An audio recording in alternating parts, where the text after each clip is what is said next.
नमस्कार, आप देख रहे हैं अनादि टीवी। मैं हूं आपके साथ ऋतु सिंह। आप सीधे चलेंगे लाइव जहां मुख्यमंत्री भूपेश बघेल प्रेस कॉन्फ्रेंस कर रहे हैं। नए तहसील और 5 नए अनुभाग, छात्रावासों में एवं आश्रमों में महिला होम गार्ड के लिए 2200 नवीन पद सृजित किए जाएंगे। Chandulal Chandrakar memorial medical college का शासकीकरण किया जाएगा। राजीव गांधी किसान न्याय योजना के लिए इस साल बजट में 5,703 करोड़ का प्रावधान किया गया है। कृषक जीवन ज्योति योजना हेतु 2500 करोड़ का प्रावधान, कृषि पंपों के ऊर्जीकरण हेतु 150 करोड़, सौर सुजला अंतर्गत 530 करोड़ का प्रावधान, किसानों को बिना ब्याज के राशि अल्पकालीन ऋण के 5,900 करोड़ अल्पकालीन कृषि ऋण वितरण का लक्ष्य रखा गया है।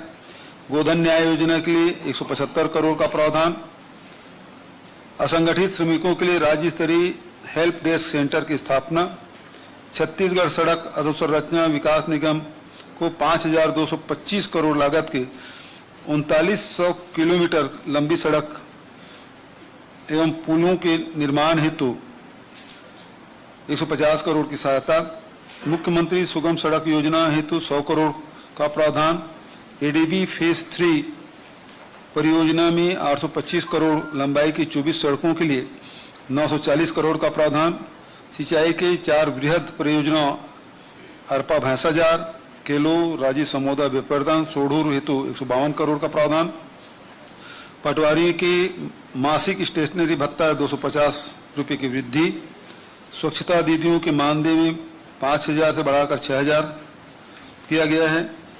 नए महाविद्यालय, चिकित्सा महाविद्यालय कांकेर, कोरबा और महासमुंद के लिए भवन निर्माण के 300 करोड़ का प्रावधान किया गया है। सन्ना, जसपुर, शिवरी नारायण, चांपा जांजगीर एवं सामुदायिक स्वास्थ्य केंद्र, सन्ना में और चांपा शिवरी नारायण में सामुदायिक स्वास्थ्य केंद्र और रिसाली भिलाई में 30 बिस्तर अस्पताल की स्थापना, मुख्यमंत्री हाट बाजार क्लिनिक योजना 13 करोड़ का प्रावधान किया गया है। उसी प्रकार से एथनॉल बायो एथनॉल प्रदर्शनी स्थल संयंत्र स्थापना है तो गोढ़ी ग्राम गोढ़ी बेमेतरा में उसके लिए भी व्यवस्था की गई है। ये मुख्य रूप से जो बातें हैं उसमें है, बहुत सारे बजट में तो और बहुत सारी बातें हैं, लेकिन सर सवाल शुरू हो रहा है तो एक सवाल तो यही है कि पिछला जो फाइनेंशियल ईयर था बहुत चुनौतीपूर्ण था सरकार के लिए। इस बजट में क्या पिछली जो जितने भी नुकसान सरकार को उठाने पड़े फाइनेंशियल पार्ट पर, क्या वो कंपनसेट हो सकेगा? नुकसान सरकार को क्या होगा? हम लोगों ने लॉकडाउन के कारण से बहुत नुकसान हुआ, केंद्र को भी और राज्य को भी, और इसका दुष्प्रभाव हमारे छत्तीसगढ़ में हम लोगों ने तो प्रयास किया कि इसमें कम से कम प्रभाव पड़े, और इसलिए इस साल जितना हमारे राजस्व की प्राप्तियां हैं उतना ही अनुमान हम अगले साल के लिए रखे हैं।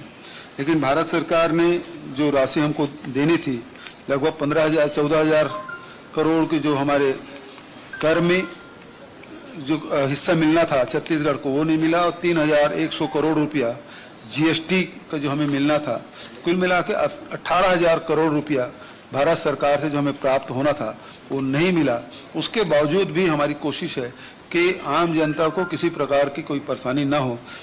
आपने देखा होगा कि इस साल किसी कर्मचारी के वेतन में कटौती नहीं की गई, जबकि कई राज्यों में 30% तक की राशि कटौती की गई। विधायकों के क्षेत्र विकास निधि में भी कटौती की गई, उसके तनख्वाह में भी, मतलब वेतन भत्ते में भी कटौती की गई, लेकिन छत्तीसगढ़ में इस प्रकार से कुछ नहीं हुआ। उसके बावजूद भी हमारी कोशिश है कि जो कृषि के क्षेत्र में है, आदिवासी क्षेत्र हैं, हमारे शहरी क्षेत्र हैं, इसमें हर वर्ग के लिए हमने कुछ न कुछ रखा है। सर, इन नवीन योजनाओं पर कितना आवंटन, इन्हें कितना लगा रहे हैं नवीन योजनाओं पर कुल मिलाकर? नवीन योजना की जी, अब उसमें तो विस्तार से जाना पड़ेगा कि सर, ये सवाल एक तरफ से है कि ये जो कुल आय दिखाया गया है इसमें सिर्फ 1,000 करोड़ की कुल आय अनुमानित है, जबकि जो घाटा बताया गया वो 2,000 करोड़ का है और सकल घाटा जो है वो 6,000 करोड़ का है। तो क्या ये माना जाए कि सरकार जो इनकम के साधन है वो करने में असफल रही है? देखिए, हमने तो लगभग राज्य के राजस्व करीब 35,000 करोड़ है, वो अगले साल के लिए भी उतना ही अनुमानित है। लेकिन केंद्र से जो 44,000 करोड़ हमको जो मिलता था उसमें भारी कटौती हो गई, उसमें कमी आई। और उस उसके बावजूद वित्तीय संसाधन जुटाने के लिए क्या प्रबंधन किया जा रहा है, किस उम्मीद की जा रही है कि इन साधनों से अधिक वित्तीय प्रबंधन जुटाया जा? पहली बात तो यह है कि मितव्ययता, दूसरी बात यह है कि जल में भी हम लोग टैक्स लगा रहे हैं और आबकारी टैक्स करके, और फॉरेस्ट में भी हम लोग कोशिश करेंगे कि उससे हमको राशि मिल जाए, माइनिंग में भी कुछ मिल जाए। सर, बजट भाषण में कई जगह नए रायपुर का जिक्र आया है और नए रायपुर में जहाँ तक आम आदमी की पहुंच अभी तक आसान नहीं हुई है, तो इस पे आगे कोई सोच विचार है क्या? देखिए, अभी तक के तो कंक्रीट का जंगल है, अब हजारों करोड़ रुपए उसमें लग गए हैं, लेकिन आबाद करने के लिए कुछ राशि की जरूरत पड़ेगी, और इसलिए चाहे वहाँ हॉस्पिटल बनाना, जब लोग रहेंगे तो हॉस्पिटल भी जरूरत पड़ेगी, स्कूल की भी जरूरत पड़ेगी, कॉलेज की भी जरूरत पड़ेगी, तो इसलिए वो प्रावधानित किया गया है। मान लो हम लोग सब जाएंगे, अधिकारी लोग रहेंगे, कर्मचारी लोग रहेंगे, अन्य लोग भी रहेंगे, तो कम से कम जो बुनियादी सुविधा है वो कम से कम मिले। मुख्यमंत्री जी, मेरा सवाल ये है, इसमें पूरे भाषण में टैक्सेशन का कहीं जिक्र नहीं है, तो क्या पूरी तरह से टैक्स फ्री माना जाए बजट को? नहीं, जब से जीएसटी लागू हुआ है तब से राज्यों को टैक्स लगाने का अधिकार तो खत्म हो गया है। जो लगता है वो सेंट्रल गवर्नमेंट लगाती है, कम ज्यादा जो करना है वो करेंगे, हम लोग तो सेस ही लगा सकते हैं। मुख्यमंत्री, किसान न्याय योजना आपने लागू की है उन किसानों के लिए जो समर्थन मूल्य पे अपना फसल बेचते हैं। आज आपने कहा कि भूमिहीन जो कृषि मजदूर है उनके लिए भी न्याय योजना लागू की जाएगी। बीच में एक सेगमेंट रह जाता है, ऐसे किसान जो समर्थन मूल्य पर अपना फसल नहीं बेचते लेकिन वो कृषि कार्य में संलग्न होते हैं, उनके लिए किसी तरह इनपुट कास्ट की कोई योजना? देखिए, इस योजना है, आपने अच्छा सवाल पूछा। अभी बजट में राजीव गांधी किसान न्याय योजना में हमने 5,703 करोड़ का प्रावधान किया है। अब ये नियमावली बनाने के समय जो हमारी जो उप समिति है उनसे हम लोग आग्रह करेंगे कि उन सारे किसानों को इसके दायरे में लाया जाए। इस बार वैक्सीन लगने वाली है, उसके लिए भी बजट में कुछ विशेष प्रावधान नजर नहीं आया सर, फ्री वैक्सीन के लिए। हम तो देख रहे हैं कि अभी तक भारत सरकार केवल 3 करोड़ लोगों के लिए ही प्रावधानित किए हैं, आगे कितने करने वाले हैं वो देख लेते हैं। बजट तो हमारे पास है, मेरा एक सवाल है, पैसे की कमी नहीं आएगी जी। आपने जो इस बार बजट पेश किया लगभग पिछले साल से थोड़ा सा ही ज्यादा है, लेकिन आपने एक नई अवधारणा दी है HEIGST, हाइट। ये मतलब ये कैसे मतलब अपन सफल कर पाएंगे इस? हमको गढ़बो नवा छत्तीसगढ़ का जो मूल जो मंत्र है उसको समाहित करते हुए हाइट HEIGST, तो हमने उन सभी क्षेत्रों को छुआ है, उसमें आगे बढ़ने की नई ऊंचाई प्राप्त करने के लिए हम लोग काम कर रहे हैं, चाहे शिक्षा हो, चाहे स्वास्थ्य हो, चाहे रोजगार हो, चाहे उद्योग हो, उस सभी क्षेत्रों में हमने ऊंचाई प्राप्त करने की कोशिश की है। ये हमारा गढ़बो नवा छत्तीसगढ़। मुख्यमंत्री,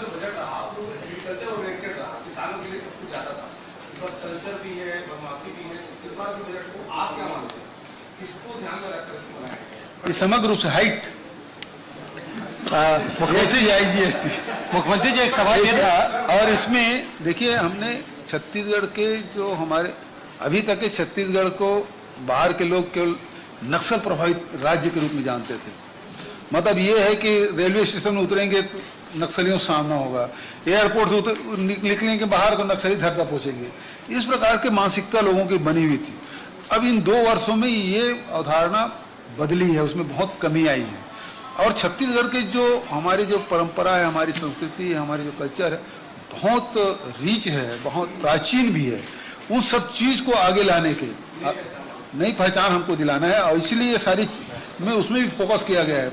यदि किसी सभ्य समाज के यदि कल्पना करते हैं तो उसकी संस्कृति कितने प्राचीन है, कितना उच्च है, तो वो हमारे, और इसमें हम कहीं पीछे नहीं। चाहे हम हमारे आदिवासी संस्कृति की बात करें, चाहे मैदानी हिस्से की संस्कृति की बात करें, बस्तर की अलग संस्कृति, सरगुजा की अलग संस्कृति आदिवासियों के बीच में, तो उन सब संस्कृतियों को हम संकलित भी करेंगे, उसे विकास और संवर्धन कैसे किया जा सकता है और दुनिया के सामने कैसा रखा जा सकता है, तो वो हमारी कोशिश होगी। बिल्कुल खुलेगा। हम पहले अपने रायपुर में करेंगे, रायपुर है, दुर्ग, भिलाई है, बिलासपुर है, और उसके बाद फिर दिल्ली है, बॉम्बे, वो सब एक छत के नीचे में जितना प्रोडक्ट हम करते हैं छत्तीसगढ़ में, खासकर जो लघु वनोपज है, लघु वनोपज में सब कुछ आता है, इमली, महुआ, शहद, सब चार, चिरंजी सब आ जाता है उसमें। और उसके साथ फिर हम लोग जो प्रोडक्ट करते हैं तो वो सब चीज़ें जिसमें कोसा है, बुनकर के हैं, और ये हमारे जो बेल मेटल में काम कर रहे हैं और लोहा में काम कर रहे हैं, वो सब चीज़, बांस में जो कर रहे हैं, वो सब चीज़ को एक छत के नीचे में आएंगे। मतलब आपको जाना है तो सी मार्ट में जाएंगे तो छत्तीसगढ़ में जितने उत्पाद है उसको आपको एक छत के नीचे मिल जाएगा, आपको अलग अलग जगह जाने की जरूरत नहीं है। सर, विपक्ष का कहना है बजट काफी छोटा है और केंद्र आधारित बजट है, साथ ही साथ उन्होंने कहा हेल्थ में कुछ खास नहीं है, ये उनका कहना है, क्या कहना है? देखिए, हम 670 करोड़ तो कोरोना में तो स्थिति ये थी, उस समय कोई बजट भी नहीं था, उस समय प्रस्तुत ही कर चुके थे बजट, उसके बाद कोरोना है, उसके बाद 670 करोड़ रुपये दिए। जो आपको वेंटिलेटर की संख्या कितनी बढ़ी, ऑक्सीजन बेड तो एक भी नहीं था, 1160 हमने बढ़ाया, उसी प्रकार से सब चीज़ों को हमने बढ़ाया। और ये केंद्र बजट, केंद्र के हिस्सा 44,000 करोड़ था, उसमें भारी कटौती कर दी और हम 35,000 करोड़ हमारे जो राज्य के कर है उसको हम लोग उस संतुलन में लाने की हमारी कोशिश हो रही है। तो कटौती तो वहाँ से, और कौन सा राज्य है जिसमें केंद्र का हिस्सा नहीं मिलता, और ये हिस्सा तो राज्यों से ही जाता है। ये दूसरी हिसाब से देखे तो हमारा तो नुकसान ही है, हम तो उत्पादक राज्य हैं, हमको तो ज्यादा मिलना चाहिए, तो कटौती कर दी है। पॉल्यूशन जीएसटी की मुआवजे की कमी 91% राशि राज्य को वापस कर दी गई, सभी राज्यों को वापस कर दी गई। हाँ जी, जीएसटी की मुआवजे की कमी की 91% राशि केंद्र द्वारा सभी राज्यों को वापस कर दी गई है, केंद्र का दावा है, इसकी वास्तविकता क्या है? 3100 करोड़ रुपए तो नहीं दिया करके तो वही बताया आपको। अच्छा मुख्यमंत्री जी, मुख्यमंत्री जी, पॉल्यूशन कंट्रोल मेजर्स को लेकर इसमें बजट में आपका कहीं कोई प्रावधान नहीं दिखता है, तो उस पर क्या कुछ? पर्यावरण के वन विभाग में पूरी बात हमने कहा, वृक्षारोपण के ऊपर हम तो नदियों के किनारे वृक्षारोपण कर रहे हैं। और जो अब ये जो एरिया है राम वनगमन पर्यटन परिपथ, देख लीजिए वो कितने लंबा है, 1200-1400 किलोमीटर है। उस सारे जगहों में अलग अलग वहाँ वृक्षारोपण किया जाएगा, सारे नदी तट पे किया जाएगा, और जो बिगड़े वन है वहाँ भी वृक्षारोपण किया जाएगा। हमारे यहाँ वैसे ही 40% जंगल है। सर, एक सवाल मेरा है, लगातार ये आरोप लग रहे हैं कि कम समय में बहुत ज़्यादा हमने कर्ज ले लिया है राज्य ने, उसके अलावा बहुत सारी चीज़ें हैं, आप भी लगातार ये आरोप लगा रहे हैं कि केंद्र से पैसा नहीं मिल पा रहा है हमें, जो हमारा जो हिस्सा है वो भी नहीं मिल पा रहा है। इन सारी चीज़ों का क्या छत्तीसगढ़ के विकास पे असर पड़ेगा? विकास का मतलब मैं समझ रहा हूँ, मेरा जो है कि सड़कों का निर्माण, पुल पुलिया का निर्माण और जो भी चीज़ें हैं, क्या उस पर फर्क नहीं पड़ेगा? और अभी भी जैसा हम बजट अभी जो देख रहे हैं, पिछले साल की तुलना में बहुत ज़्यादा जो बढ़ता हुआ आया है, उतना बड़ा जो फिगर वो दिखाई नहीं दे रहा है। तो इन सारी चीज़ों का असर क्या हमारे राज्य के विकास पर नहीं पड़ेगा, आपको ऐसा लगता है? देखिए, यदि आप केंद्र के बजट को देखें और राज्य के बजट में देखें, प्रति व्यक्ति आय में केवल हमारे यहाँ 0.14% की कमी आई, जबकि भारत सरकार के आप देखेंगे तो -5 है। और उसी प्रकार से आप देखेंगे कि एग्रीकल्चर सेक्टर में भारत सरकार की जितनी उपलब्धि रही है वो उससे अधिक हमारा रहा है। और जो औद्योगिक क्षेत्र में उनका जो ग्रोथ है वो तो डिक्लाइन है, 9% का है, हमारे तो 5% तक के। मतलब हमने रोका, जो औद्योगिक क्षेत्र में जो गिरावट आई है वहाँ 9.99% है, हमारे यहाँ 5% है। हमने 4 मतलब उसको 5% तक रोकने में हम सफलता मिली। सेवा के क्षेत्र में देखें वो 8.8% की गिरावट पूरे देश में, उसके अपेक्षा हमारा 0.75% ग्रोथ है, 8.8% से नीचे गया है, हमारे प्लस में। तो चाहे कृषि के क्षेत्र में देखें भारत सरकार से 1% से अधिक है, औद्योगिक क्षेत्र में देखें तो उसे 4.4% के हम उससे अधिक है, और सेवा के क्षेत्र में देखें -8.8 से प्लस 0.75% हम हैं, तो लगभग 9% से अधिक, 9.5% हमारे अधिक है। और महान अर्थशास्त्री रमन सिंह जी जो कहते हैं कि लगातार वो कह रहे हैं कि कुप्रबंधन हो गया है, छत्तीसगढ़ का अर्थव्यवस्था बिगड़ गया है, जिसके बारे में आप नाम तो नहीं लिए, लेकिन विपक्ष आरोप लगाया भारत सरकार। तो भारत सरकार की स्थिति क्या है, ये 3 आंकड़े मैंने बताया, और हमारे छत्तीसगढ़ के 3 आंकड़े मैंने बताया। और फिर ये भी देख लीजिए जो भारत सरकार के जो आर्थिक सर्वेक्षण है उसमें छत्तीसगढ़ कहाँ है और भारत सरकार कहाँ है, उसका मैं केंद्र सरकार के नेतृत्व में देश में जीडीपी वृद्धि माइनस, और वृद्धि नहीं कर सकते इसको, 7.7%, जबकि छत्तीसगढ़ में जीडीपी में केवल 1.77%। हम नीचे आए, वो 7.7% नीचे है और हम 1.77% नीचे हैं। तो ये कुप्रबंधन दिल्ली में है कि यहाँ है? और तुलनात्मक यदि देखेंगे दूसरे राज्यों की भी दे सकते हैं, यूपी का देख सकते हैं। हमारे तो सकल उत्पाद के जो ऋण है वो हम 20% तक सीमित करने में हम सफल रहे हैं, जबकि हमारे पड़ोसी राज्य है वो 24% है, और ये उत्तर प्रदेश के बहुत गुणगान करते हैं, वहाँ 29% है। मुख्यमंत्री जी, तो भारतीय जनता पार्टी शासित राज्यों के वित्तीय प्रबंधन से हमारा छत्तीसगढ़ के वित्तीय प्रबंधन ज्यादा बेहतर है। मुख्यमंत्री जी, एक सवाल ये था कि जब पिछला बजट जो आया था पिछले साल, उसके बाद में कोरोना संकट आ गया और जो अलग अलग विभाग है उनके बजट में 25 से 30% की कटौती की गई जी। अब इस साल जो मैं देख रहा हूं आंकड़े कि जो पिछले साल के आय का अनुमान है और इस साल का जो बजट, उसमें बहुत ज्यादा अंतर नहीं है जी। तो वो जो विभागवार कटौती है वो इस साल भी जारी रहेगी क्या? उसी अनुसार बजट प्रस्तुत होगी, उसमें कटौती क्यों करेंगे? और फिर नहीं, मतलब उस बीच में जो उस समय भी आपने देखा होगा कि लॉकडाउन था, उसके बावजूद भी हम मनरेगा काम जारी रखे। लॉकडाउन था फिर भी हम लोगों ने कर्मचारी अधिकारियों के वेतन में कटौती नहीं की। लॉकडाउन होने के बावजूद भी विधायकों के जो क्षेत्र विकास निधि है उसमें कोई कटौती नहीं की, और उस पीरियड में हमने किसानों को 4500 करोड़ रुपया राजीव गांधी किसान न्याय योजना के तहत दिया। और उस समय आप याद रखेंगे जब पूरे देश में लॉकडाउन था तब तो हमारे यहाँ खदान भी 70% क्षमता के साथ कार्यरत थी, चाहे लौ अयस्क का हो चाहे वो कोल का हो। और उसके साथ साथ पूरे देश में जब सारे उद्योग ठप थे, हम 23 अप्रैल को हमारे यहाँ सारे इंडस्ट्री जो छोटे बड़े उद्योग हैं वो शुरू हो चुके थे, और इस कारण से देश में सबसे ज्यादा स्टील उत्पादन का रिकॉर्ड हमारे छत्तीसगढ़ का है। लघु वनोपज खरीदी देख लीजिए, पूरे देश में 72.5% लघु वनोपज खरीद के हम देश में टॉप में हैं। तो जहां 112 करोड़ रुपया हम वनवासियों को दिए, उसके बाद जो व्यापारी है उसको भी खरीदने का मौका दिया, वो 400-500 करोड़ रुपये वो गया। तेंदू पत्ता संग्रहण किए, उसमें पैसा गया। मनरेगा में आप देखेंगे 2000 करोड़ उसमें गया, 4500 करोड़ रुपया हमने किसानों को दिया। तो ये सारे पैसे हैं, उसके कारण से फिस्कल डिफिसिट जरूर हुआ लेकिन मंदी का असर नहीं हुआ। सर एक सवाल है कि जो केंद्र सरकार है वो गैस और पेट्रोल के दाम बढ़ाए पड़ी है। अभी भी खबर आ रही है कि 25 रुपए फीट से गैस सिलेंडर बढ़ा रहे हैं। केंद्र सरकार का ये तर्क है कि राज्य सरकारें व्यय कम कर सकती है पेट्रोल और गैस से। कई राज्य की कांग्रेस सरकारों ने कम भी किया। राजस्थान में हमने देखा तो 2 रुपए घटा दिया पेट्रोल। अब आप देखेंगे कि हमारे पड़ोसी राज्यों से जहाँ डीजल में 1 रुपये 85 पैसे का अंतर है, हम कम है, हमारे छत्तीसगढ़ में मिल रहा है। और पेट्रोल में तो 11-12 रुपये का अंतर है, जहाँ 100 रुपये मिल रहा है हमारे यहाँ 12 रुपये कम मिल रहा है। तो हमारे यहाँ पहले से कम है।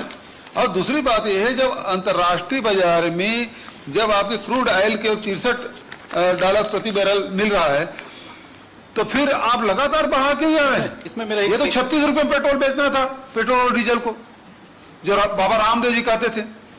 नहीं सब मेरा मेरा महान अर्थशास्त्री बाबा रामदेव अनिल जी ने जो पूछा है उसमें मेरा एक सवाल और भी है इसी पेट्रोल को लेकर, कि ये भी बात आ रही है कि जीएसटी काउंसिल से हम बात करेंगे, जो वहाँ मिनिस्टर साहब जो हैं उनका ये कहना था पेट्रोलियम मिनिस्टर का, कि जीएसटी काउंसिल से हम कहेंगे कि वो जीएसटी में शामिल करने की कोशिश करें, उसको रहें। राज्य के मंत्री भी उसमें जीएसटी, अगर ऐसी कुछ होता है तो आप इसमें तैयार हैं क्या? सवाल इस बात का एक प्रस्ताव रखें, फिर विचार रखेंगे जीएसटी काउंसिल में जो मेंबर हो जाकर रखेंगे अपनी बात, राज्य के हितों को ध्यान में रखते हुए बात रखी जाएगी। स्किल डेवलपमेंट के लिए 4 नए विकास बोर्ड बना रहे हैं, इधर से 4 नए विकास बोर्ड का गठन किया जा रहा है। इसमें क्या राजनीतिक नियुक्तियां होंगी या वो उस विषय में जो पारंगत? देखिए, सबसे पहली बात यह है कि हमारे जो परंपरागत रूप से जितने भी लोग थे, चाहे लोहार है, हमारे चर्मकार हैं, उन सब के काम छूट गया है। गांव में वो सब चीज़ें मिलती नहीं हैं। उन सब चीज़ों को, जैसे हम गौठान बना रहे हैं, गौठान में हम 1 एकड़ जमीन आरक्षित रखेंगे इंडस्ट्रियल रूरल इंडस्ट्रियल पार्क के लिए। अब यहाँ सभी के यहाँ सभी गांव में सरसों होता है, अलसी होता है और दूसरे तिलहन उत्पादन होते हैं, लेकिन कोई उसको सीधा मंडी में जाकर बेच देते हैं, न अपने उपयोग के लिए वो पेराई करते हैं न बेचने के लिए करते हैं। हमारे छत्तीसगढ़ में नीम कितने हैं, लेकिन कोई तिलहनी है क्या? कहीं मिलता नहीं। यदि इन छोटे छोटे यूनिट हम ग्रामीण क्षेत्रों में हम कर दें, उन लोगों को प्रोत्साहित कर दें, उसका अनुदान दे दें और उनको शेल्टर दे दें, उस जगह एक जगह रख दें, तो लोग वहाँ चाहे अलसी हो, चाहे तिल हो, चाहे वो सरसों हो, चाहे नीम हो, चाहे करन हो, इस सब की पेराई करने के लिए आएंगे। तो लोगों को इससे लाभ भी मिलेगा, रोजगार के नए अवसर भी मिलेंगे, लोगों आय भी बढ़ेगा। तो इन लोगों को संरक्षित करने की जरूरत है, उन चीजों को प्रोत्साहित करने की जरूरत है। और ग्रामीण आखिर ग्राम स्वराज है क्या? जो गांव में उत्पादन होता है उसको वैल्यू एडिशन करना, लोगों को रोजगार देना, और इसे ग्रामीण अर्थव्यवस्था मजबूत होगी। ये आपने कहा खनिज सेक्टर भी कोरोना काल में खनिज सेक्टर जो था उससे अलग था, लेकिन उसमें भी कुछ प्रभाव देखा गया, बड़ा प्रभाव। ये केंद्र की नीतियों का कुछ प्रभाव था इस पर। देखिए, लॉकडाउन हुआ तो जब फैक्ट्री बंद होगी तो बिजली की मांग कम हो जाएगी, स्वाभाविक है। तो बिजली जो हमको 4000 मेगावाट हमको आवश्यकता पड़ती थी, उस कोरोना काल में जरूरत हमको 2900 3000 का हो गया। तो लेकिन फिर भी देश को बिजली की आपूर्ति में कोई बाधा ना पहुंचे। आपको याद होगा कि हार्ड जोन था आपका कटघोरा,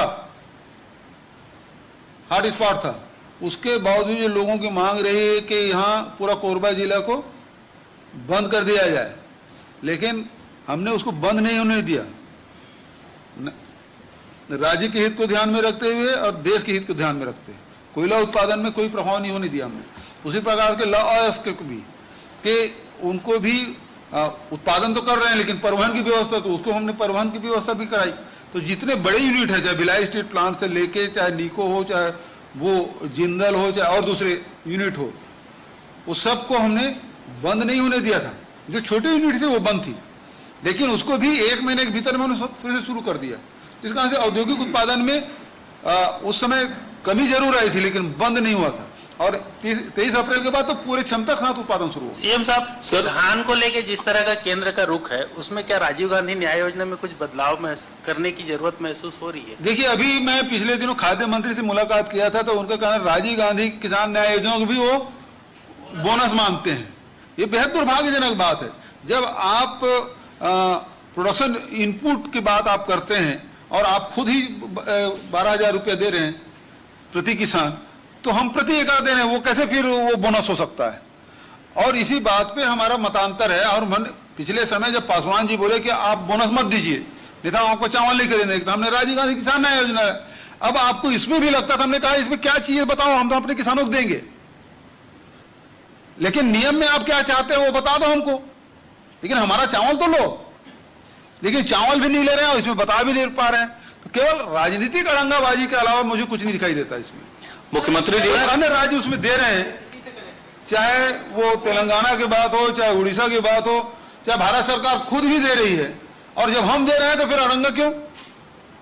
सर, इसी से कनेक्टेड है क्या, गोयल जी ने आपसे कहा था कि ये मेरे क्षेत्राधिकार के बाहर है, इतना ज्यादा बेबस नजर आ रहे थे क्या? अब इसके बाद उन्होंने कहा कि मैं इसमें लीगल ओपिनियन लूंगा, और उन्होंने कहा कि निर्मला सीतारमण जी को फाइल भेज दिया वित्त मंत्री को। अब हम कोशिश करेंगे, प्रधानमंत्री से मिलने की कोशिश करेंगे, बात करेंगे। सीएम साहब, उठान योजना आपका ड्रीम प्रोजेक्ट है, लेकिन बजट 175 करोड़ कम नहीं लगता आपको? देखिए, अभिसरण से सारे काम होना है, उसमें मैक्सिमम काम जो है, चाहे वो मनरेगा का हो, चाहे कैंपा का हो, उससे अभिसरण से किया जाएगा। जो नहीं हो पा रहा है उसको हम लोग बजट में रखें। सरपंच लोग काफी परेशान रहते हैं क्योंकि बजट ही नहीं है बोलते हैं। मैं कई गाँव में इस योजना के बारे में पूछता हूँ, तो सरपंच हमेशा बोलते हैं बजट ही नहीं है टाइप का। देखिए भाई, यदि पैसा नहीं रहता तो 5000 गौठान नहीं बन पाता। 9000 गौठान स्वीकृत हैं, 5000 गौठान बन चुके हैं, और उतने सब सक्रिय भी हैं, तभी तो गोबर खरीद पा रहे हैं। नई योजना है, पहले तो भाई अधिकारियों को समझ नहीं आ रहा था, फिर जो काम करने वाली एजेंसी उनको समझ नहीं आ रहा था। एक एक करके पहले हमने कलेक्टरों का भाई जमीन आरक्षित कर लो, तो पहले साल जमीन आरक्षित कर ली, हो गया।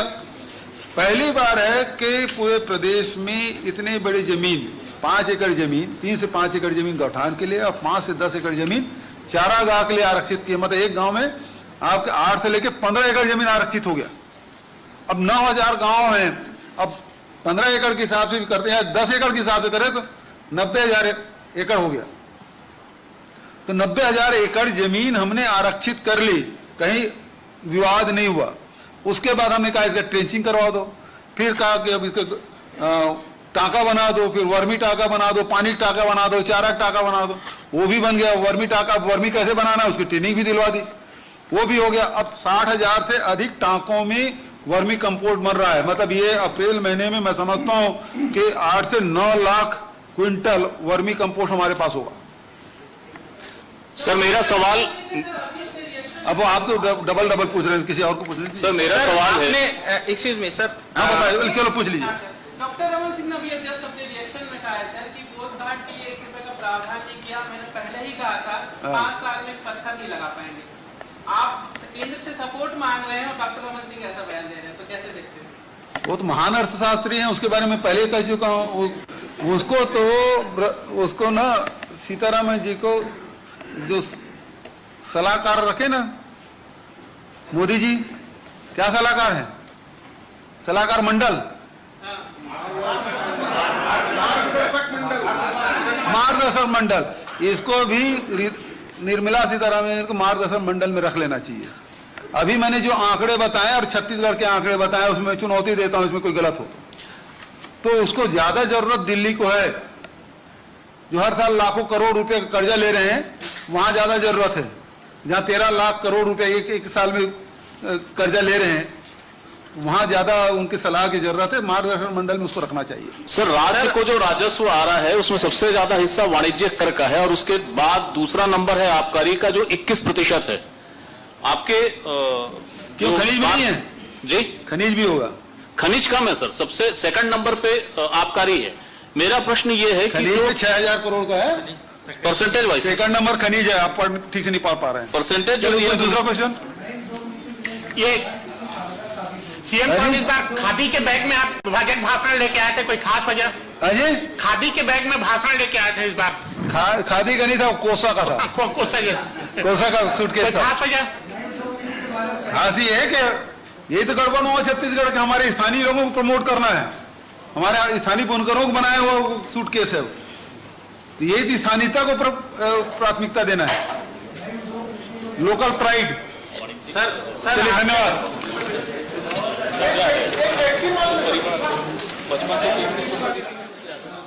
आप सब भोजन के लिए आमंत्रित हैं, बजट भोजन।